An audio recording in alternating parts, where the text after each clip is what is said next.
Menurut para penceramah, ada 7 perkara yang dapat membatalkan puasa.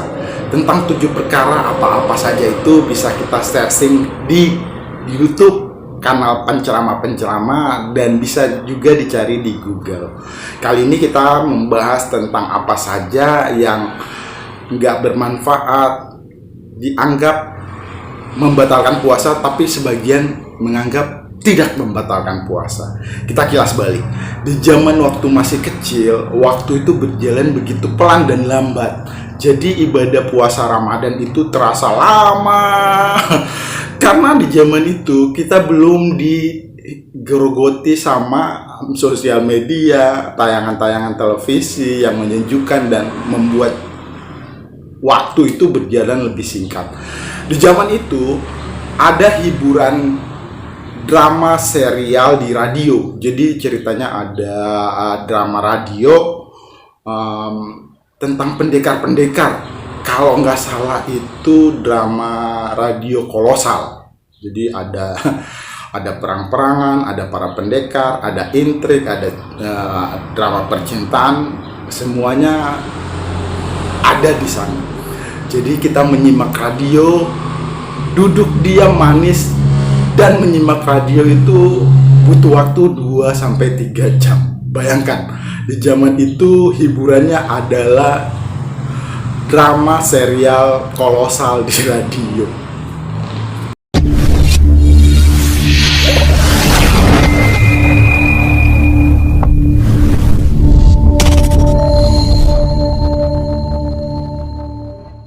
Nah, di zaman itu yang paling seru dan tersohor seantero Nusantara dan paling diminati oleh pencinta pendengar radio, drama radio seri Saur Sepuh, Babak Tanah Leluhur, Tutur Tinular, dan kalau nggak salah itu Butir-butir Pasir di Laut. Aduh, udah jadul banget. Jadi seperti itu, di zaman itu memang betul-betul orang hanya punya media hiburan radio. Nah, di zaman Ramadan waktu itu tayang di radio, kita menyimak, duduk diam dan menyimak radio itu sekitar siang hari sampai menjelang maghrib. Jadi serial radio itu begitu seru dan membuat kita penasaran. Nah, waktu di zaman itu ibadah yang kita lakukan tetap berjalan bersama. Jadi kegiatan di rumah juga terus dilakukan, kerjaan juga sama juga dilakukan, tapi kesempatan untuk menyimak, mendengarkan drama radio juga dilakukan. Nah, bolehkah mendengarkan drama radio? Zaman itu boleh. Bagaimana dengan zaman sekarang?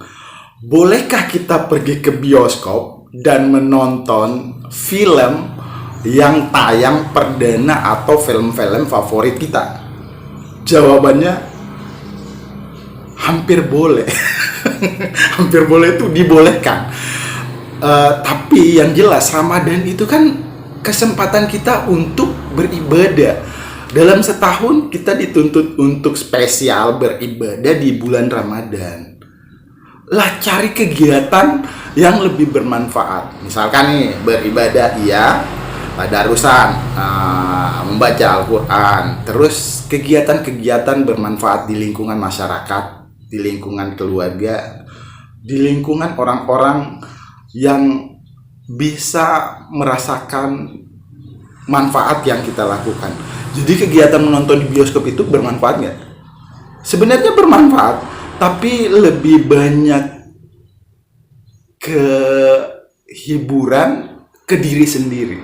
Apalagi kalau ada tayangan di bioskop saat kita menonton film, tayangan-tayangan yang tak terduga. Maksudnya tak terduga itu tayangan untuk orang dewasa. Kan lebih baik dan alangkah bijaknya kalau kita nggak menonton bioskop. Atau dengan kata lain, menonton bioskop boleh, tapi setelah sholat tarawih. Itu lebih pas. Jadi intinya kita menonton bioskop jangan di siang hari. Sebenarnya boleh-boleh saja. Jadi menonton film di bioskop menjadikan kita seperti merasa waktu ibadah puasa kita lebih singkat. Nggak terasa maghriban, nggak terasa sudah beduk di masjid. Tapi sebenarnya kalau dipikir lebih dalam, bagaimana kalau nonton bioskop itu diberi syarat dan ketentuan?